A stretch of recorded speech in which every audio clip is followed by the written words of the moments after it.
চলেন আজকে আপনাদের সাথে গল্প করি আর একটা রেসিপি শেয়ার করি। আজকে আমি বানাবো ডিম দিয়ে কোরমা। ভাবলাম আপনাদের সাথেও একটু শেয়ার করি। শীতকালে আমার কাছে ভীষণ ভালো লাগে এই জিনিসটা। তো এখানে আমি ডিমের কোরমা বানানোর জন্য ফার্স্ট ডিমগুলারে সিদ্ধ করে সুন্দর করে ভেজে নিলাম।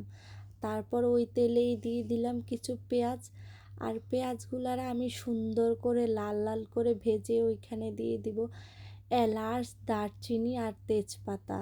তারপর দিয়ে দিলাম কিছু পেঁয়াজ বাটা, তারপর কিছু কাঁচামরিচ দিব, কিন্তু বেটে না, একটু থেতলে, কারণ এটার মধ্যে কাঁচামরিচটা থেতলে দিলেই বেশি ভালো লাগে। তারপর দিয়ে দিলাম বাদাম বাটা, টমেটো বাটা আর একটু ফেটানো টক দই।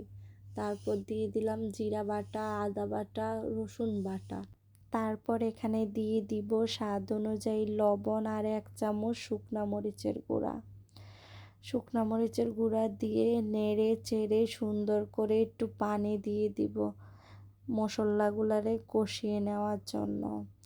আর এখানে আপনারা যত বেশি মশলাটা কষাবেন তত আপনাদের কোরমার স্বাদটা বেড়ে যাবে। তাই আমি অনেকক্ষণ যাবৎ মশলাগুলারে কষিয়ে নিয়েছি। তারপর দিয়ে দিচ্ছি ডিমগুলা দিয়ে নেড়ে চেড়ে সুন্দর করে আমি ঢাকনা দিয়ে রাখবো।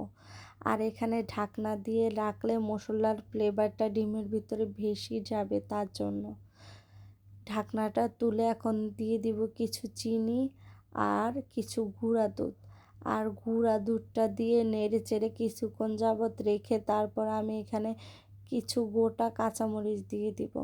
আর কাঁচামরিচটা শেষে দিলে আমার মনে হয় যে ফ্লেভারটা আরও বেশি ভালো আসে। তারপর আরও কিছুক্ষণ জাল দিয়ে নামিয়ে নিলেই রেডি হয়ে গেল আমার ডিমের কোরমা।